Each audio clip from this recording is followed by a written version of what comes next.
perusahaan saja. Kalian harus bangga pada diri kalian. Kalian generasi yang lebih baik. Kalian orang yang lebih baik daripada kakak-kakak, bahkan bapak ibu kalian. Bapak ibu kalian juga begitu kan, ngasih semangatnya kepada kalian. Nah, bapak itu cuma S1. Kamu, bapak itu cuma SMA, ibu cuma SMA, kamu S1 ya. Nah, kan lebih bagus ya. Kalau kalian bacem bapak ibu ya nggak bisa, ya tetap jadi SMA. Kalau mau jadi S1 harus lebih baik dari bapak ibu. Ya. Perilaku, semangat kerja, semangat belajar harus lebih baik dari bapak ibu kalian. Ya begitu kan? Nah, saya bapak ibu hanya S1, kamu S2 ya nanti ya. Nah, atau apalah, pasti begitu ya.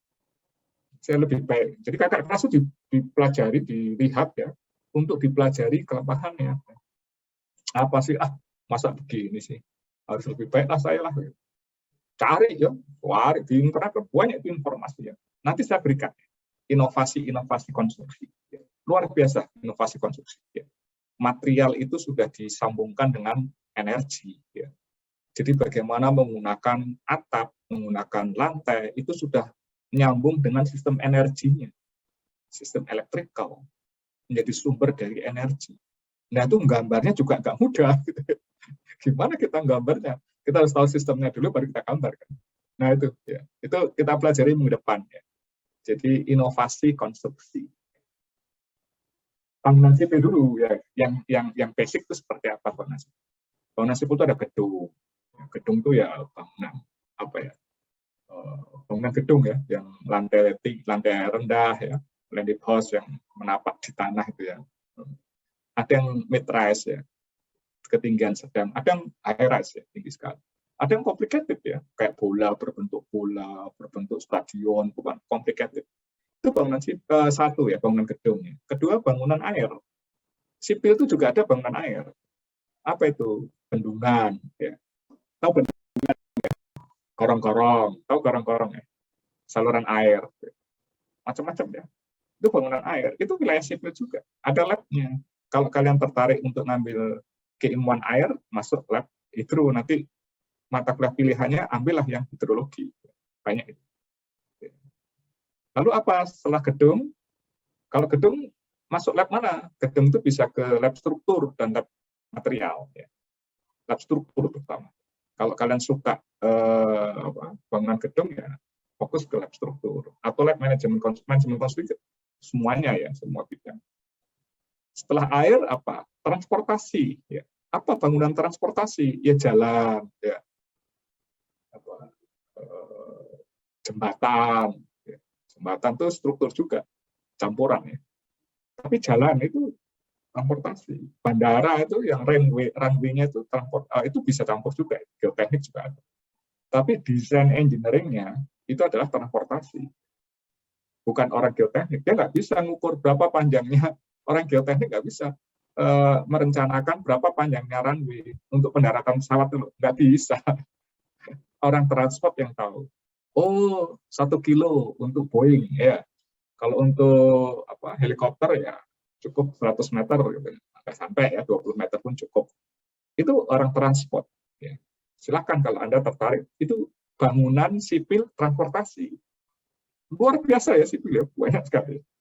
Habis, belum. Ada geoteknik. Apa itu Pak bangunan sipil yang geoteknik? Pengolahan tanah. Ya pengolahan tanah. Bisa galian, bisa terowongan. Terowongan itu ya, tunnel ya. Tahu tunnel ya. Di Kuala Lumpur itu ada smart tunnel ya. Drainase, hidrologi campur dengan perbaikan tanah, geoteknik. Tapi tanahnya sendiri pakai struktur kan, pakai beton. Orang struktur dari sipil semua itu. Ya. Lengkap, bikin tunnel tuh lengkap ilmu sipilnya. Ya. Bikin tunnel. Kalau bangunan gedung, mungkin kalau tanahnya nggak complicated, nggak ada tanah. Transportnya nggak ada. Tapi kalau tunnel, itu lengkap. Ada transport, karena tunnel kan dipakai untuk transport tuh yang smart tunnel. Terus ada drainasenya, hidrologi. Terus ada pengolahan terowongannya, itu orang hidro. Orang hidro yang bisa ngitung. Ya. Kalau kamu ngerowong tuh ya, ngebor tanah. Kira-kira di depan bor itu ada apa? Saya pengen tahu.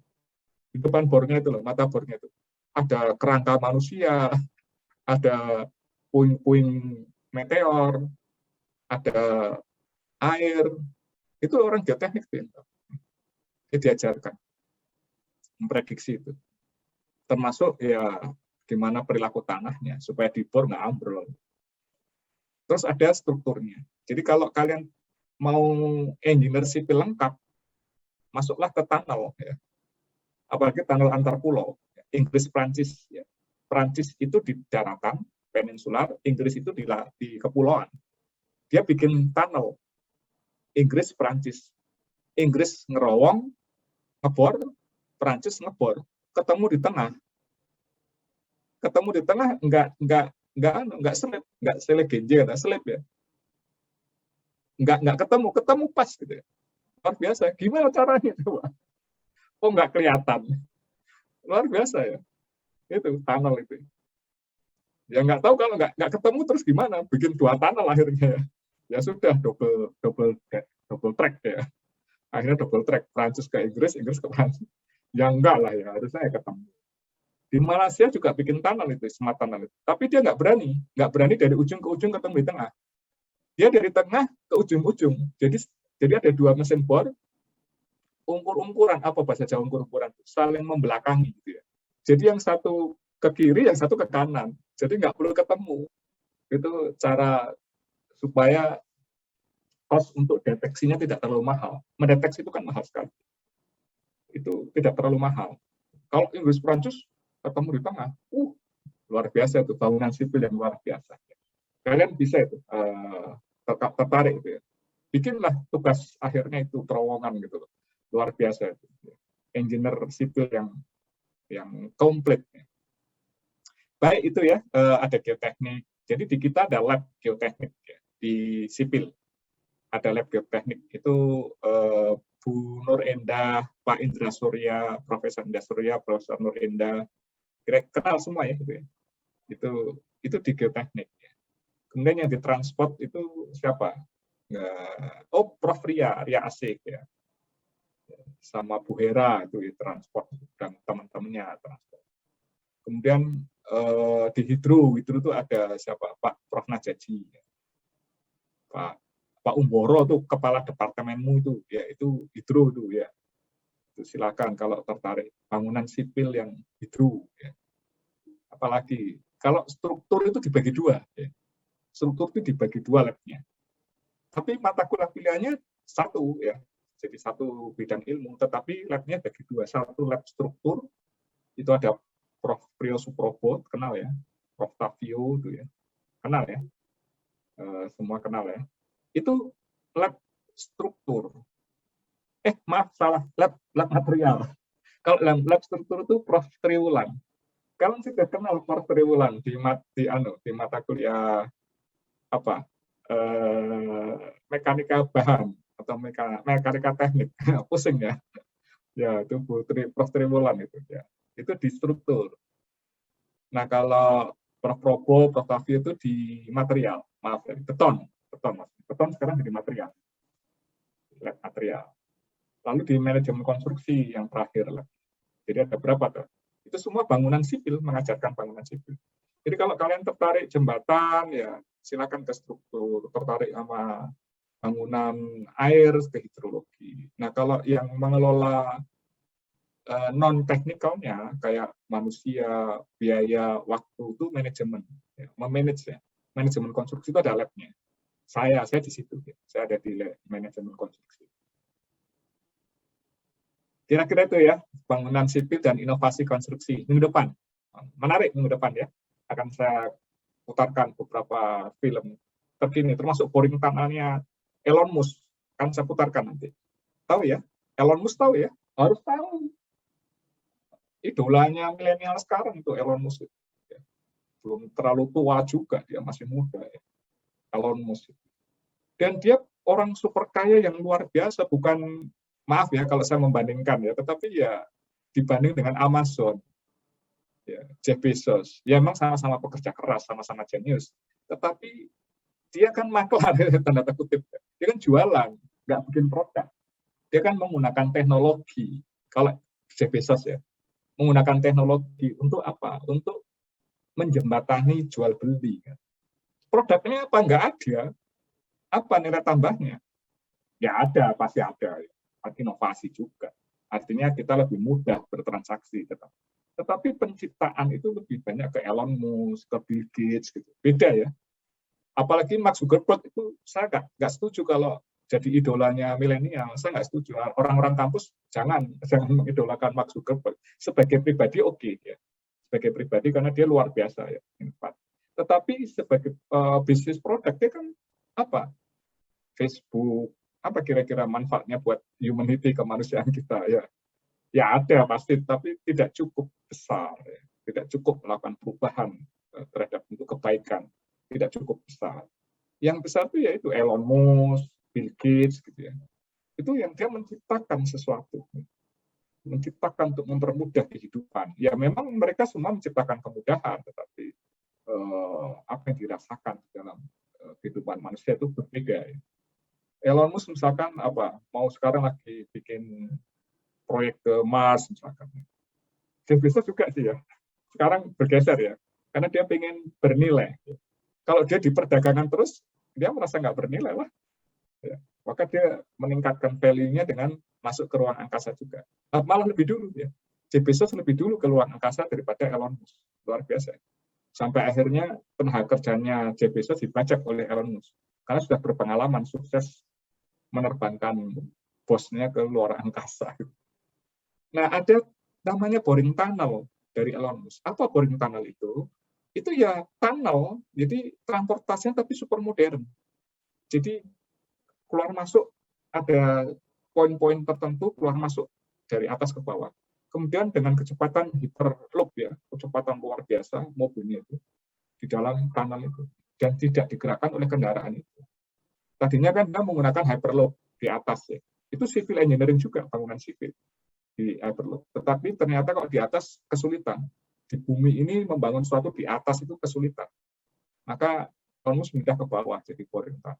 Itu nanti minggu depan kita lihat ya beberapa contoh inovasi-inovasi yang luar biasa di konstruksi, tidak hanya sipil ya, konstruksi saya sebutnya. Oke ya, itu yang kedua. Minggu depan ya. Setelah Anda mengenali apa itu bangunan sipil, inovasi terbaru di bangunan sipil, ya. Yang terkini kita harus tahu yang terkini. Belajar itu ya harus yang terkini. Ya di depan, paling depan. Masa kamu jadi pengikut?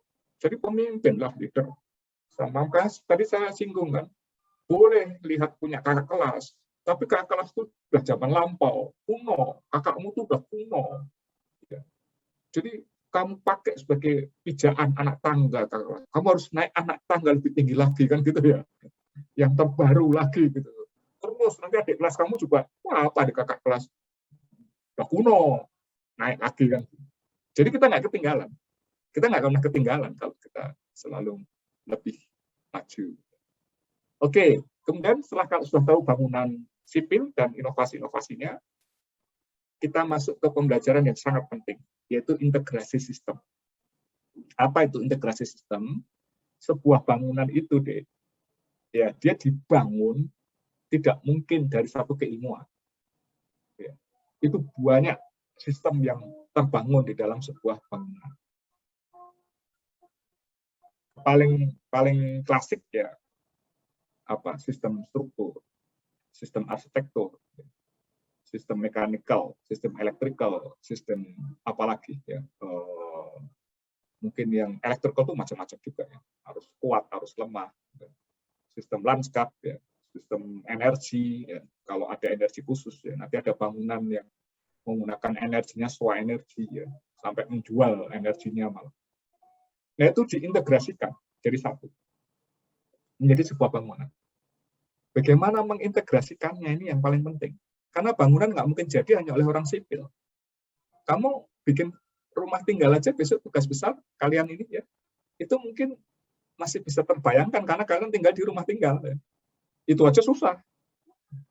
Harus ada dibimbing tuh, ada asisten. Saya kalau asisten bimbingan itu ya bingung. Mahasiswanya itu tanya gini, Pak, gang pintu kayak apa, Pak? Lah, kamu kan tinggal di rumah. Lah lihat aja pintumu itu. Kok susah gitu. Kan tinggal dilihat pintunya, pintu rumah saya kayak apa ya. Plafon kayak apa? Udah dijebol aja plafonnya, itu kan ada kadang di rumah ada lubangnya. Coba kepalamu masuk lihat itu kayak apa. Itu aja susah. Rumah tinggal yang kita hidup di dalamnya, yang tiap saat kita lihat, ya, kita rasakan. Kalau bocor kita juga tahu, ya. Kalau jebol kita tahu. Itu masih bingung membayangkannya. Ya. Atap itu seperti apa, Pak? Lah ya dilihat aja rumahmu tuh, atapnya seperti apa. Kuda-kudanya, ya kalau nggak bisa naik ya carilah ya bangunan yang tidak ada plafonnya, kan kuda-kudanya kelihatan. Jadi sebenarnya bangunan secara sederhana bisa kita bayangkan, tapi kalau sudah kompleks, bangunan tinggi, nggak usah bangunan tinggi lah, ya bangunan yang cukup kompleks, misalkan tadi yang stadion itu lumayan kompleks, stadion itu sangat kompleks, itu sudah sulit bayangin, apalagi high rise building. Waduh, itu sulit itu. Gimana lift-nya itu, gimana sih Pak lift? Sistem lift itu gimana? Lift itu didukung oleh struktur apa? Kok bisa nggak ambruk tuh liftnya? Iya kan? Terus bangunan super tinggi itu dia 101 di Taiwan. Itu di mana itu? Kok bisa nggak ambruk, itu tinggi sekali. Ya. Nah, itu ada bandul di atas. Ada bandulnya. Bandul penyeimbang. Akibatnya apa? Secara bisnis merugikan. Jadi kalau jadi 5 lantai di atas itu habis untuk bandul. Padahal kalau untuk properti, bangunan tinggi itu paling atas itu kan suite yang paling mahal. Ya. Presidential suite kalau hotel itu paling atas. Itu nggak bisa dijual, dipakai untuk bandul. Wah, kompleks ya. Tidak hanya sistem teknikal, tapi juga sistem manajerialnya, ya, ekonomiknya, ekonomi bangunannya. Oh, itu rumit membangun bangunan. Maka Anda kan harus kenal ya, sistem-sistem yang membentuk bangunan dan bagaimana yang membentuk dan bagaimana mereka terbentuk menjadi satu. Itu namanya integrasi sistem bangunan. Kalau sipil ya bangunan sipil. Ya, itu harus dipelajari dulu. Sebab kita nggak bisa, Anda nggak akan bisa menggambar satu pelengkap bangunan. Jembatan aja yang katanya sipil, nggak bisa tanpa orang non-sipil. Tanpa berpikir bahwa ada yang bukan struktur di situ. Ada yang bukan sipil di situ. Ada. Furniture-nya bukan sipil. Jadi, setiap bangunan tersusun oleh sistem-sistem. Dan bagaimana sistem itu menyatu, membentuk sebuah bangunan. Itu yang kita pelajari di buku ketiga. Supaya Anda kenal. Ya tentu saja tidak secara detail ya. Karena hanya pertemuannya kan 100 menit. Mana mungkin bisa detail ya, tapi paling nggak ada paham. Pak, jembatan itu isinya apa aja sih? Ya. Kalau orang mesin itu diajarkan. Mobil itu integrasi sistemnya luar biasa. Coba apa? Ada mesin paling nggak. Mesin dan bodi. Beda ya. Di bodi itu macam-macam. Ya. Ada interiornya, ada dashboard, ada elektrikalnya.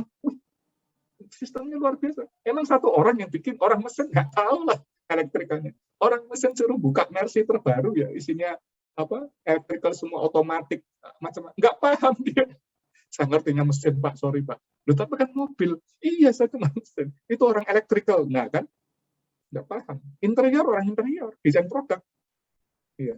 Yang bikin interior mobil orang desain produk, bukan orang mesin, bukan orang elektrikal. Justru semua sesuatu produk itu terbangun dari sistem-sistem, termasuk bangunan sipil, kan sebuah produk. Kita harus kenal itu. Meskipun nanti kita bukan kita yang membuat, tetapi kita harus kenal siapa sih yang membentuk itu. Jadi kalau kalian baca aplikasi video, kalau lihat produk-produk itu ya, biasanya kan kalau ada pesawat itu ya, secara 3 dimensi ya, dibuka itu. Sayapnya dilepas, terus kuliti dibuka, isinya apa, ada mesin, sering kali gitu ya, ada tampilan bagus sekali itu aplikasi itu. Nah itu sebenarnya dipisahkan sistemnya dipisahkan. Baru nanti dibentuk lagi, jadi satu pesawat. Nah itu bangunan juga demikian. Jembatan itu kalau dibongkar itu isinya apa saja. Itu disatukan lagi jadi jembatan. Nah gitu ya. Bangunan gedung juga demikian. Ya. Dari pondasi sampai atap dia gitu ya, dibongkar, dilepaskan gitu. Terus disusun lagi pelan-pelan, itu apa lagi yang disusun. Nah, itu kita harus tahu. Setiap produk yang kita buat, kita harus tahu bagaimana sistem-sistem yang membangun.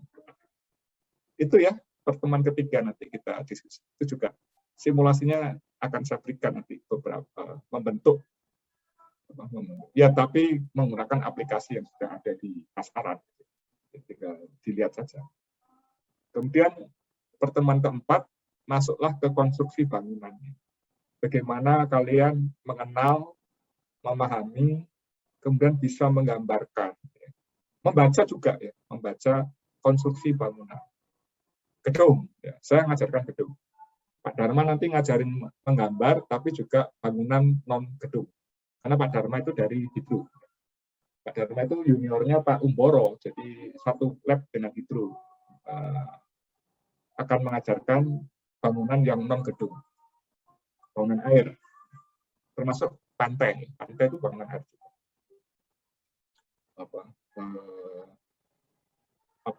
Kalau pantai kan kadang-kadang ada abrasi dan sebagainya, itu kan perlu bangunan. Itu juga masuk bangunan pantai diajarkan. Makanya orang kelautan banyak orang sipilnya. Karena sama. Jadi ada iris, ada dulu mau digabung deh.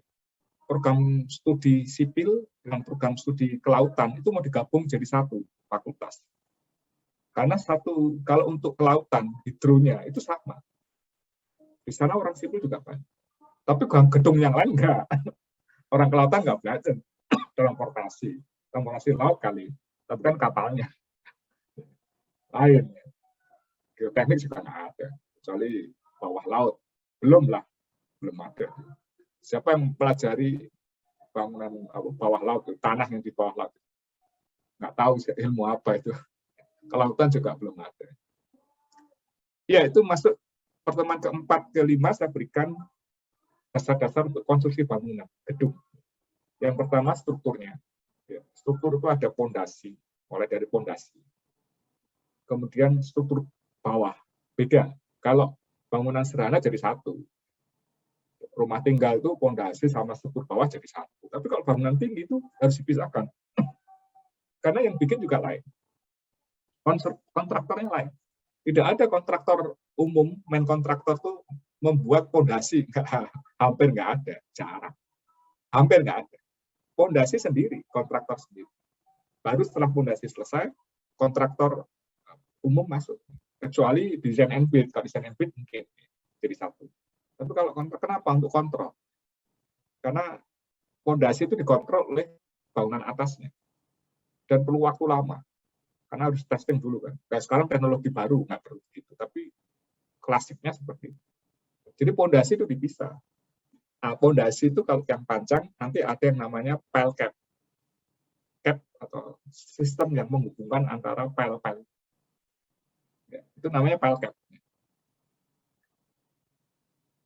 Saya kok ngomong terus ya. Saya mau sketch-sketch aja. Sketch. Ada materinya saya berikan ya. Tapi saya jarang buka materi memang. Nah, kan materi mahasiswa bisa baca materi, baru nanti minggu depannya ditanyakan, Pak materi ini kalau belum detail ya. Saya sambil nge-share ya, Pak, saya tadi ya. Oh ini nggak saya share. Jadi ya wes nggak apa-apa, stop. Kenapa di situ? Saya di sini aja bisa. Nah, jadi kalau pondasi ya, pondasi. Ini sistem struktur ya. Sistem struktur. Konstruksi bangunan gedung untuk yang sistem struktur. Pertama pondasi. Kalau bangunan sederhana, ya nanti kita bahas ya materinya, tapi ini kan pengantar saja dulu ya. Minggu pertama kan mengantar. Itu kalau bangunan tinggi yang membedakan dengan struktur bawah gitu ya. Yang sederhana nanti saya lewati dulu aja. Itu ada misalkan tiang panjang misalkan. Tiang panjang. Ini ada tiang panjang. Dalam satu titik bisa tiang panjangnya lebih dari satu. Maka dia disatukan oleh pile cap. Nah ini pile cap. Jadi ini tiang panjang. Ini pile cap. Nah ini masuk ke bagian struktur bawah. Struktur bawah, fondasi. Pile cap. masuk ke pondasi. Nah, di atasnya ini ada balok. Balok bisa di atas pelkap, bisa di dalam pelkap ya. Baru kolom di atasnya. Itulah struktur bawah. Nah, atau kalau 3 dimensi saya gambar.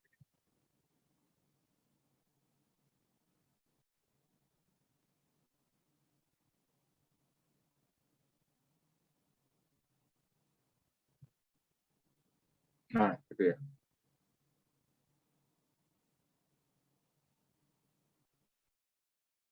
Tiga misalkan. Kalau 3 nggak kotak ya, pelkapnya ya. Pelkapnya ya segitiga. Gitu ya. Kira-kira begitu. Saya nanti disalahkan. Saya gambar yang betul. Nah, ada filenya 4 gitu ya. Disatukan oleh pelkap.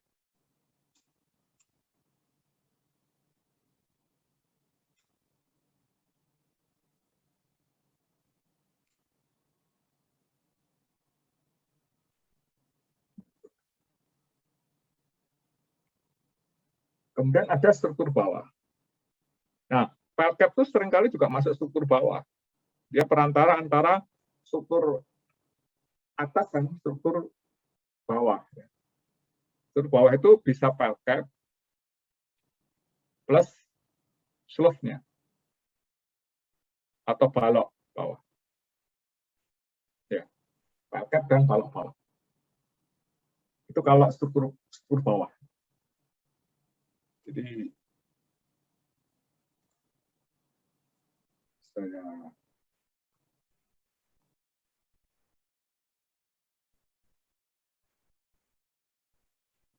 ini pelkap ya. Biasanya struktur baloknya bisa menyatu dengan pelkap, bisa juga di atas, terserah desainnya. Nah, ini baloknya sebenarnya.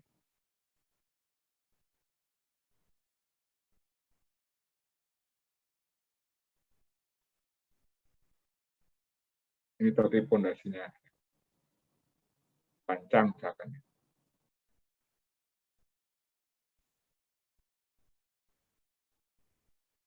Nah, gitu ya. Jadi ini slope-nya. Ini slope-nya.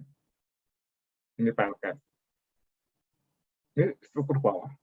Lalu di atas pelkap ini ada kolom kan. Karena kolomnya 1 ya. Sementara ya kolomnya 1 tetapi pondasinya banyak. Maka ada pelkap bagian satu menyatukan. Oke. Ya, jadi pelkap, slope, lalu ada struktur atas. Mulai dari kolom, ya balok lantai atas, plat, ya, plat lantai atas dan seterusnya. Nah, itu menjadi satu sistem struktur gitu ya. Kalau rangka batang, sistemnya rangka batang seperti ini.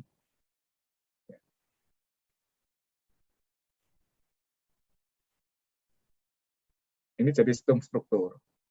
Ini pondasi ya. Pondasi, balok, kolom. Nah, ini lantai-lantainya, balok dan lantai-lantainya. Ini namanya rangka batang. Ada batang-batang. Jadi ini pondasi, ini kolom, ya. Ini balok, ini plat, dan seterusnya. Itulah sistem struktur. Ya. Gitu ya. Jadi minggu keberapa itu kita pelajari nanti ya, konstruksi bangunan untuk sistem struktur. Ya. Kita pelajari di minggu keempat. Ya. Konstruksi bangunan gedung untuk struktur. Lalu minggu kelimanya konstruksi bangunan gedung tapi yang non struktur. Ya, non sistem struktur. Non sivil lah ya. Arsitektur, mechanical, electrical, dan seterusnya. Apa itu arsitektur? Ya, saya gambarkan manusia. Saya gambarkan manusia ini bisa digambarkan. Ya, saya ilustrasikan aja lah ya. Saya gambarkan manusia. Kita manusia ya. Ananda kan manusia ya, Ananda ya. Kan Ananda, Akmal, Hafid, Muhammad, Vincent, dan lain-lain itu semua manusia. Saya ya. Kok beda? Wajahnya beda. Saya sama Ananda lain. Wajahnya, rambutnya, Akmal, Muhammad, Ilham, selainnya. Nggak sama. Nah, kalau dibongkar tulangnya, tulang belulang gitu ya. Kita semua mati dikubur, tinggal tulang belulang. Kira-kira sama ya? Rangkanya sama ya? Rangkanya ya, tulangnya tangan sama ya. Itu struktur itu. Itulah strukturnya. Jadi kerangka kita ini sama, itu struktur ya. Membentuk apa? Tengkorak manusia. Itu kalau udah jadi tengkorak susah itu. Ini tengkoraknya Pak Kris, tengkoraknya Hafid, tengkoraknya Akmal, susah itu. Kalau laki perempuan bisa. Ini tengkoraknya laki, ini perempuan mungkin masih bisa. Kalau ini dulu punya agak susah ya. Ya mungkin bisa, tapi yang disimulasi bukan tengkoraknya kali ya. Yang disimulasi itu yaitu penutupnya, arsitekturnya.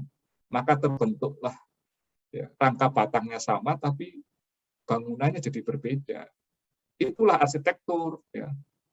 Dindingnya, fasadnya, pintu jendela, lantai, plafon, atap ya, penutup atap maksudnya.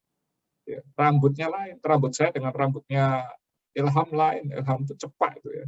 Saya agak gondrong. Itu atapnya beda untuk itu arsitektur ya.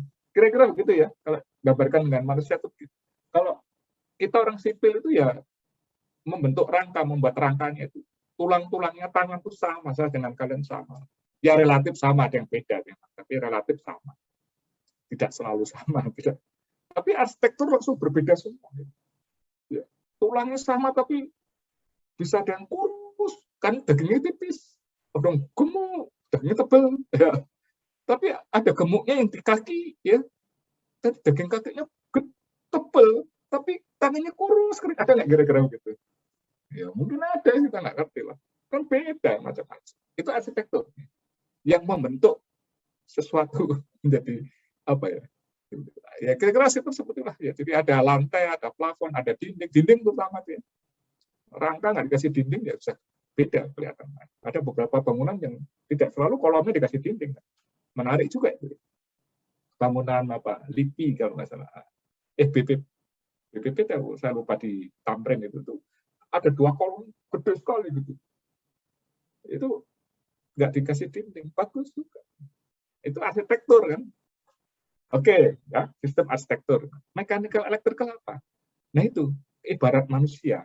Kalian semua ini ya. Sudah ada tulangnya, ada dagingnya. Sudah terbentuk sebagai manusia seperti ini, utuh. Tapi nggak hidup. Gelebrak mati di pinggir jalan itu. Letak itu. Kan yang membuat hidup apa? Ya selain nyawa ya. Nyawa kan kita, roh itu kan yang maha kuasa. Tapi yang bisa secara medikal dikenali adalah apa? Saraf, aliran darah. Itulah mechanical electrical. Ya. Jadi mechanical electrical yang menghidupi bangunan itu. Hidup, bangunan jadi hidup. Lampunya nyala electrical. Ya. Kamu buang air tiap pagi ya. Buang air, bangun tidur terus ke kamar mandi buang air besar. Ya. Itu suatu sistem. Ya. Suatu sistem mechanical. Ya. Coba kamu nggak pernah buang air. Ya. 3 hari nggak buang air, langsung mati. Ya, ya nggak mati, harus punyang kita ya. Coba ditahan sampai 3 hari. Nggak mungkin kan, harus ada sistem pembuangan.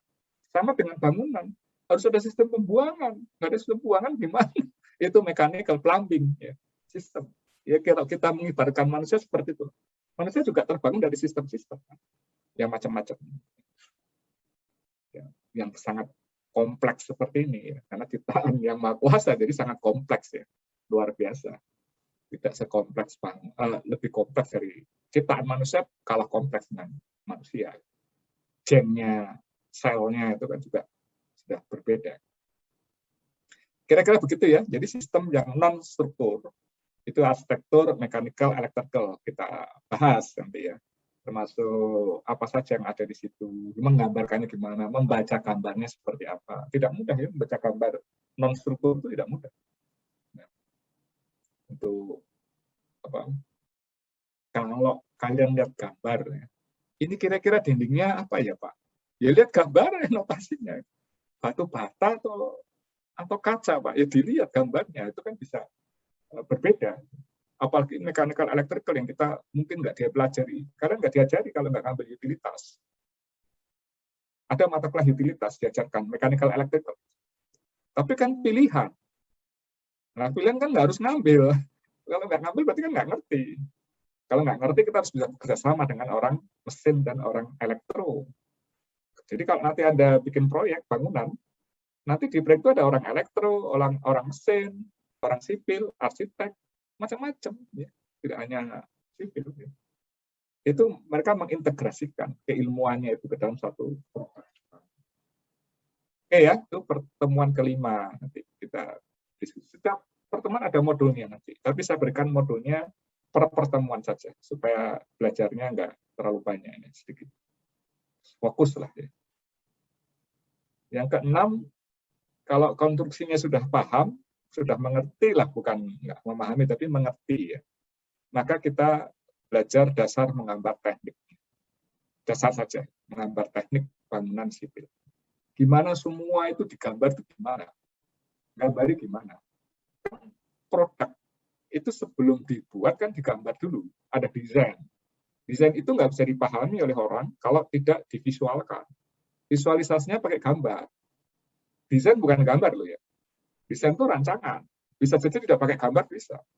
Ngomong aja bisa, itu bisa. Dalam pikiran saja, saya punya pikiran bikin istana. Istananya seperti ini. Saya panggil tukang, tukang, bikinkan istana seperti ini, pintunya 1000 ya, lantainya sekian, bagian gini. Saya ngomong kok gitu ya. Jadi itu istananya. Kan bisa, nggak ada gambar. Jadi desain bukan gambar. Nah, setiap mahasiswa punya kemampuan mendesain, tapi juga bisa punya kemampuan menggambar. Yang kalau sudah menggambar, nanti harus belajar tentang standar. Karena gambar sudah dibaca orang lain. Sebentar ya, saya banyak yang baru mau masuk.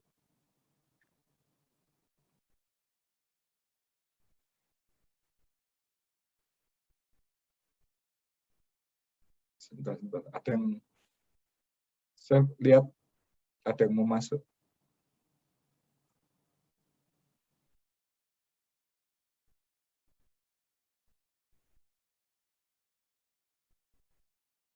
Caranya gimana?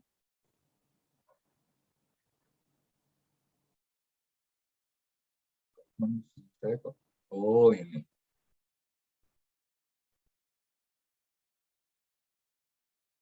Ups.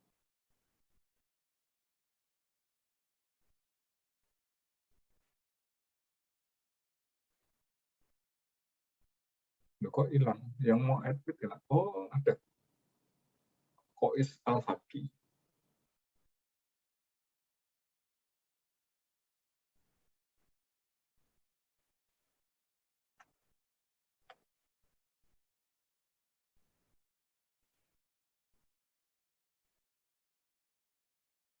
Tadi ada satu lagi selain Kois ya, tapi saya edit dulu. Ya, sorry terpotongnya. Saya nggak mempermasalahkan yang terlambat ya. Tapi kan tadi ada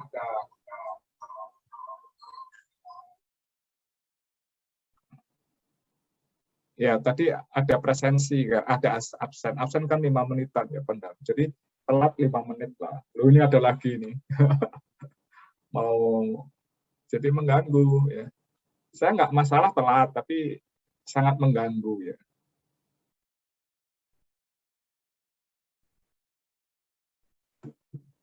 Sangat mengganggu perkuliahan. Bentar, kita tunggu saya omong itu. Karena nggak masuk akal terlambat itu ya.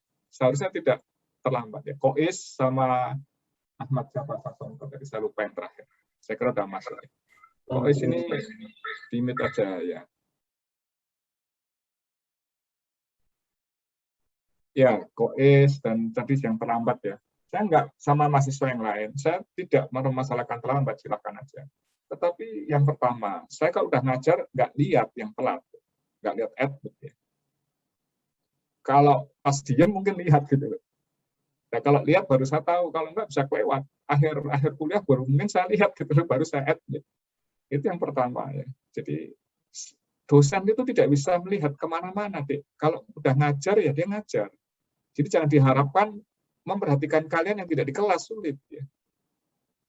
Itu yang pertama ya. Sehingga Anda bisa nggak ikut kuliah akhirnya sampai terakhir.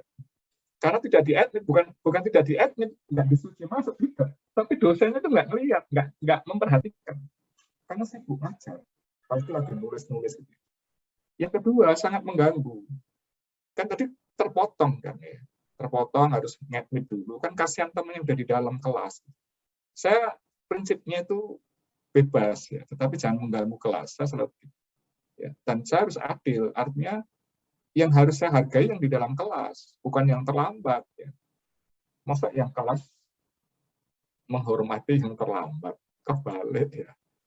Nah, saya pada saat presensi kan di awal itu kan ada 5 sampai 7 menit kan terlambat nggak apa-apa, nggak mengganggu gitu ya. Masih presensi. Ada masalah apa mahasiswa dengan keterlambatan yang saya agak bingung. Kan kira-kira sibuk dosennya daripada mahasiswanya. Kira-kira begitu ya. Mungkin ada mahasiswa yang lebih sibuk ya, tetapi sibuknya kan kuliah.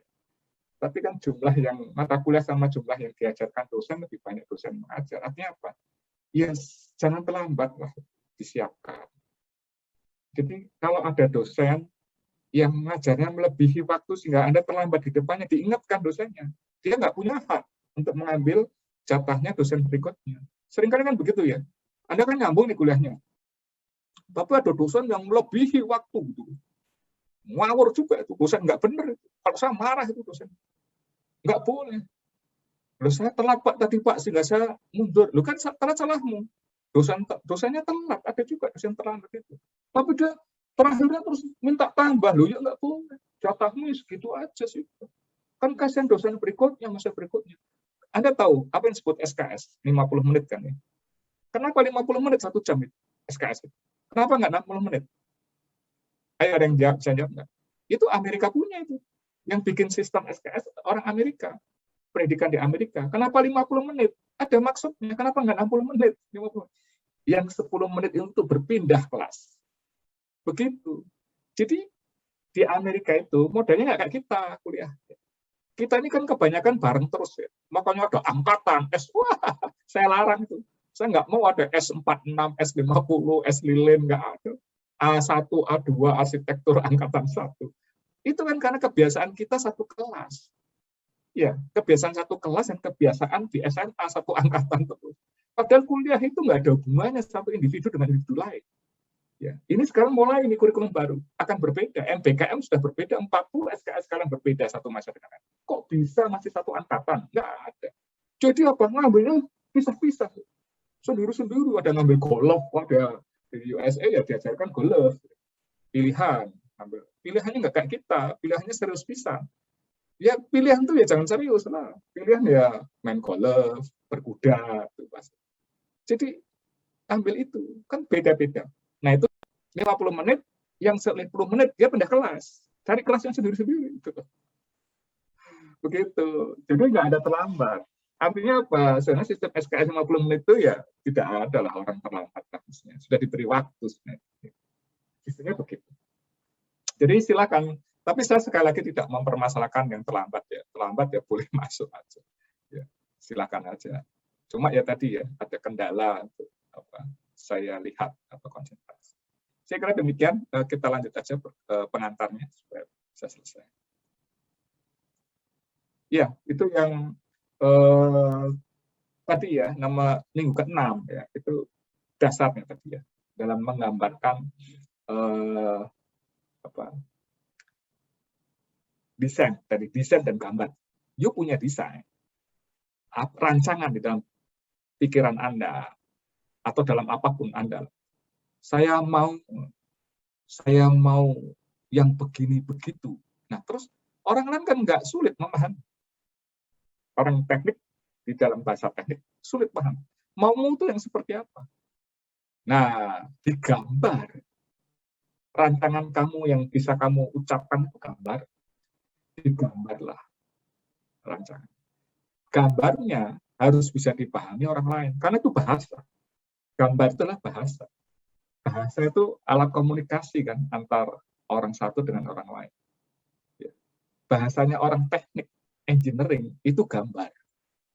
Jadi kita tidak boleh berkomunikasi canggih sekali dalam kata-kata, tapi miskin sekali kemampuan kita dalam gambar. Itu salah. Kalian orang engineer, kalian tidak masuk orang bahasa, manajemen, bukan. Ya. Jadi yang harus diperkuat adalah kemampuan gambar. Menggambarkan sesuatu ide, pikiran, desain di dalam sebuah gambar. Artinya kalau gambar harus bisa dipahami orang lain, maka harus mengikuti standar penggambaran yang diakui oleh mayoritas banyak orang atau secara internasional bisa dipahami. Jadi jangan bikin acara sendiri. Bikin gambar dinding bata. Digambar senengnya dewe. Di blok hitam. Begitu dibaca tukang, dicor sama tukangnya. Uamu marah-marah. Kurang ajar tukang, goblok. Dasar tukang, nggak sekolah, goblok. Maksud saya kan ini batu bata, kok dicor. Loh, dibuka gambarnya yang salah. Gambarnya di blok hitam. Blok hitam itu beton. Ya. Kalau di detail tidak di blok, kalau di detail gambar beton gitu. Tapi kalau skala kecil 1:100 di blok hitam itu beton. Cor beton, reinforce konkret ya. Konkret telah bukan. Tapi kalau bata ada notasinya sendiri, sehingga bagaimana keterampilan menggambar itu harus dikuasai. Itulah mata kuliah ini. Dasar dari mata kuliah ini adalah keterampilan menggambar.